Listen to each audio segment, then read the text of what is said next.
ইতিহাসের পাতায় আরও একবার প্রত্যেককে স্বাগত জানাই। জানো যে 26,000 চাকরি বাতিল মামলার যে শুনানি সেইটা ইতিমধ্যে সুপ্রিম কোর্টে শেষ হয়েছে। তারপরে হঠাৎ করে এসএসসি কিন্তু আরও একটা রিটেন সাবমিশন সুপ্রিম কোর্টের কাছে জমা দিতে চেয়েছিল এবং সুপ্রিম কোর্ট সেটা অ্যালাউ করেছে এবং সোমবারে সেটা জমা হয়েছে। এইবার প্রশ্ন হলো যে কি এসএসসি বা স্কুল সার্ভিস কমিশন জমা দিয়েছে। তো এই যে পিডিএফটা আমি দেখাচ্ছি, অলরেডি আমি গ্রুপে দিয়েছি 16 পাতার যে রিটেন সাবমিশন, সেইটা কিন্তু এসএসসি সুপ্রিম কোর্টে দিয়েছে। এইবার তাদের বক্তব্য কি, যে তাদের বক্তব্য হচ্ছে যে তাদের বিরুদ্ধে যে অ্যালিগেশনগুলো আনা হয়েছে তার উত্তর এইখানে বা ক্লিয়ারিফাই করার চেষ্টা করেছে এবং তাদের যে স্ট্যান্ড পয়েন্ট সেইটা এখানে ক্ল্যারিফাই করার চেষ্টা করেছে। এবং যে প্রশ্নটা সব থেকে বারবার উঠে এসছে যে সেগ্রিগেশন বা আলাদা করা কি সম্ভব, চাল কাকর আলাদা করা কি সম্ভব, কেন দেখো সুপ্রিম কোর্টও চায় না যে কোনো একজন যোগ্য ব্যক্তির চাকরি যাক, ঠিক আছে। তো সেই জায়গায় দাঁড়িয়ে সুপ্রিম কোর্ট বা তুমি হাইকোর্টও বলো যে বারবার এই জিনিসটাই কিন্তু চেয়েছে যে আমরা প্রপারলি সেগ্রিগেশন করতে পারছি কি পারছি না, ও অযোগ্যদের বাদ দিয়ে যদি যোগ্যদের রাখা যায় তাহলে সব থেকে ভালো হয়। তো সেই জায়গায় দাঁড়িয়ে কিন্তু এইখানে তাদের মত অনুযায়ী সেগ্রিগেশনটা কিন্তু এই রকম এবং তার যে মানে পরিসংখ্যানটা এইখানে দেওয়া রয়েছে এবং তাদের বিরুদ্ধে যে সমস্ত অ্যালিগেশনগুলো আনা হয়েছিল তার যথাযথ উত্তর তারা দেওয়ার চেষ্টা করেছে। এইবার আলটিমেটলি কি হবে না হবে সেইটা তো সুপ্রিম কোর্ট বুঝবে যে কি জাজমেন্ট আসবে, কিন্তু আমাদের বক্তব্য কি যে এই যে দীর্ঘদিন যে নিয়োগ হয়নি তার ফলে যে শিক্ষা ব্যবস্থার ক্ষতি হয়েছে তার নিয়োগটা করা হোক।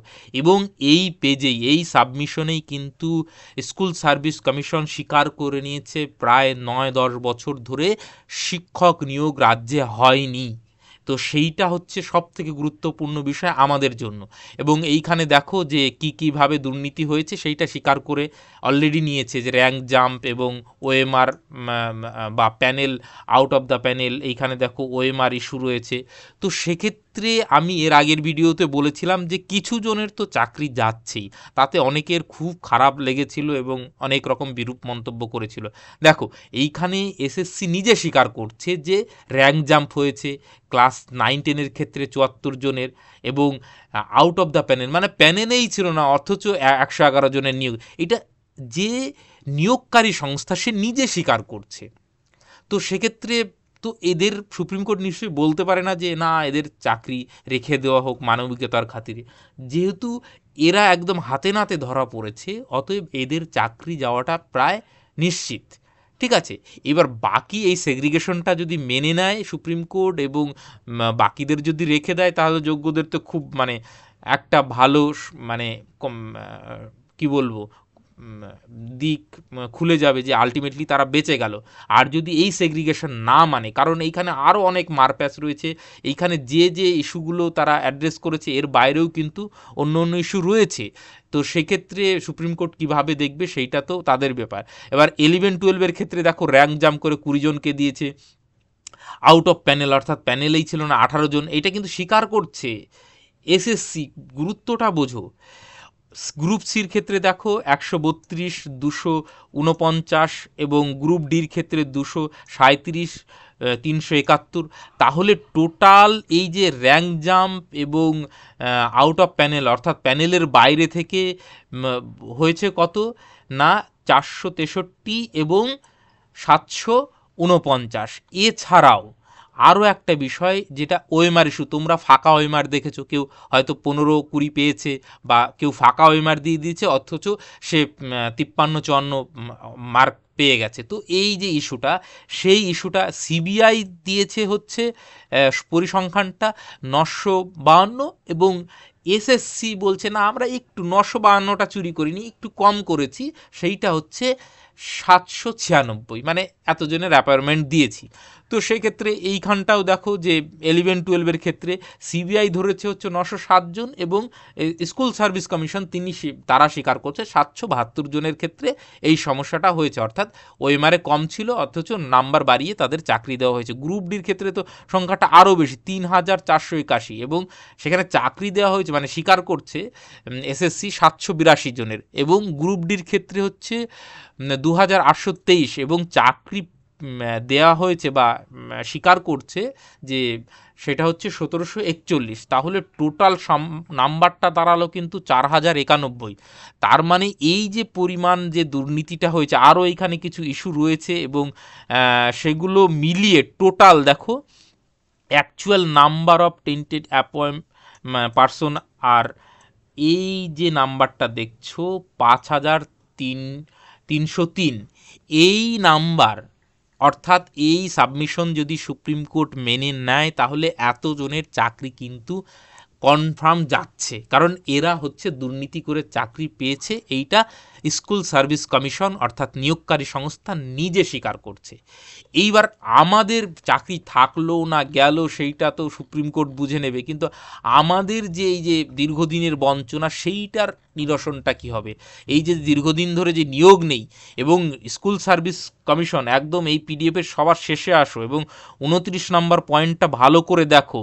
ইট is important to state that after the present recruitment 2016, এই যে 16 সালের যে রিক্রুটমেন্টের কথা বলো, which is the subject matter of dispute, there is no further recruitment, অর্থাৎ তারপরে আর কোনো রিক্রুটমেন্ট হয়নি এই পোস্টে, সেই post, and for almost 9 year, তারপরেও তোমরা ঘরে বসে থাক। এইখানে স্কুল সার্ভিস কমিশন নিজে স্বীকার করছে যে 9 বছর ধরে, এবং আমরা যদি এই 16 সালের যে নিয়োগ প্রক্রিয়া সেইটার যদি মানে নোটিফিকেশনের টাইম দেখি, সেক্ষেত্রে আরও পিছিয়ে যাচ্ছে। 14তে নোটিফিকেশন হচ্ছে, 15তে পরীক্ষা হচ্ছে, 16তে রেজাল্ট হচ্ছে। তাহলে এই যে তোমার প্রায় মানে 1 দশকেরও বেশি, 1 যুগ পার হয়ে যাচ্ছে, প্রায় 12-13 বছর ধরে কিন্তু নিয়োগ নেই।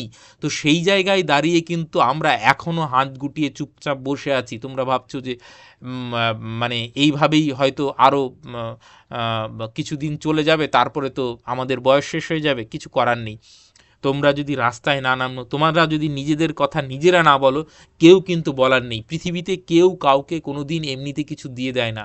তোমাদের যদি মানে কি বলবো, তোমাদের অধিকার কেড়ে নিতে হয়, যোগ্য অধিকার, সেক্ষেত্রে তোমাদেরকেই কিন্তু বলতে হবে, তোমাদেরকেই কিন্তু রাস্তায় নামতে হবে।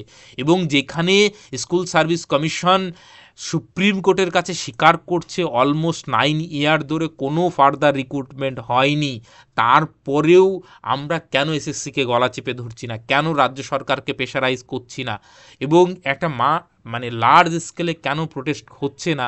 এবং আমি জানি না যে আমাদের রাজ্যের বিরোধী দলও দেখবে সেইভাবে কিন্তু মানে খুব একটা কিন্তু মানে এই বিষয়টা নিয়ে সড়গড় নয়। এবং তোমরা যারা মানে ভাবছো যে বিরোধী দল কেন বলে না, তো দেখো সেটা তো তাদেরও ব্যাপার, যে তোমরাই নিজেরা আগ্রহ প্রকাশ করো না, তোমাদের নিজেদের মধ্যে ইউনিটি নেই, তাহলে বিরোধী দল কিভাবে বলবে? নওশাদ সিদ্দিকী বিধানসভা সেশনে কি এই বিষয়ে কিছু বলেছে? তো এই বার্তাগুলো যতক্ষণ না আমরা সঠিকভাবে সঠিক জায়গায় তুলে ধরতে পারছি, ততদিন অবধি কিন্তু আমাদের মানে শিখেই কিছু উঠবে না। ঠিক আছে? তো অতএব এই যে মানে দুর্নীতি হয়েছে এবং সেইটা স্বীকার করছে, এদের তো চাকরি যাবেই, এবং কি হবে সেটা সুপ্রিম কোর্ট বুঝবে। কিন্তু ভবিষ্যতে আরও তো এসএসসি রিক্রুটমেন্ট করবে, তো সেক্ষেত্রেও যেন দুর্নীতি না হয়, সেই জায়গাটাও যেরকম তোমাদের প্রেশার গ্রুপ হিসাবে কাজ করতে হবে, এবং দ্রুত যাতে স্বচ্ছভাবে নিয়োগ হয় তার জন্যও কিন্তু একটা প্রেশার গ্রুপ হিসাবে উঠে তোমাদের আসতে হবে। না হলে কিন্তু তোমরা আবারও হয়তো আরও 5 বছর এভাবে কেটে যাবে, কিচ্ছু হবে না। তো যাই হোক, আশা করি মানে মোদ্দা কথাটা বোঝাতে পারলাম যে এই পরিস্থিতিতে আমাদের এখন দরকার একটা জোরালো আন্দোলন, এবং তার জন্য আমাদের সংগঠিতভাবে বিভিন্ন গ্রুপ রয়েছে, বিভিন্ন সংগঠন রয়েছে যারা আন্দোলন করার চেষ্টা করছে। আমাদের সমস্ত রকম মানে বাধা বিপত্তি পেরিয়ে একসঙ্গে এসে এক ছাতার তলায় কিন্তু আমাদের দাঁড়িয়ে আমাদের স্বার্থেই কিন্তু এই আন্দোলনটা খুব জোরালোভাবে করা দরকার এই মুহূর্তে। এবং সামনেই 26-এর বিধানসভা ভোট, এবং তার আগে যদি রিক্রুটমেন্ট মানে তোমরা নিয়োগ চাও, তাহলে কিন্তু এখন থেকেই কোমর বেঁধে নেমে পড়তে হবে, না হলে কিন্তু সময় পার হয়ে গেলে তোমরা কিন্তু আর পরবর্তীতে আদেও কোনো দিন সুযোগ পাবে কি পাবে না সেইটা মানে সত্যি কে মানে ভগবানও জানে না। তো যাই হোক, আমাদের গ্রুপের সঙ্গে যদি যুক্ত হতে চাও, আমি কমেন্ট সেকশনে লিঙ্ক দিয়ে দিচ্ছি। এই বিষয় নিয়ে আরও আমরা কথা বলবো কিভাবে কি করা যায় ফার্দার। তো তোমরা যদি এই পিডিএফটা দেখতে চাও, আমি গ্রুপে দিয়ে দিয়েছি, তোমরা নিজেরাও দেখতে পারো যে কোথায় কোথায় কী ধরনের দুর্নীতি হয়েছে। এবং স্বয়ং স্কুল সার্ভিস কমিশন নিজে স্বীকার করছে যে মাইলর্ড এতগুলো দুর্নীতি হয়েছে, এগুলোর বাদ দিয়ে বাকিগুলোর রেখে দিন। এখন দেখা যাক মাইলর্ড কি করে। সুপ্রিম কোর্ট এর ওপর তো আর মানে জায়গা নেই। আলটিমেটলি এখান থেকে যে জাজমেন্টটা আসবে সেটাই মাথা পেতে নিতে হবে আমাদের। হয়তো আরেকটা মানে এমনি আবেদন করার অপশন থাকে আইনি প্রক্রিয়া, কিন্তু তাতে খুব একটা কিছু হবে না। যা জাজমেন্ট আসবে এরপরে সেটাই ফাইনাল, এবং এই দীর্ঘ যে আইনি লড়াই সেটা হয়তো এখানেই শেষ হবে। এরপরে আমাদের লড়াইটা আমাদেরকে লড়তে হবে। ঠিক আছে, আপাতত সকলকে ধন্যবাদ, এটুকুই বলার ছিল।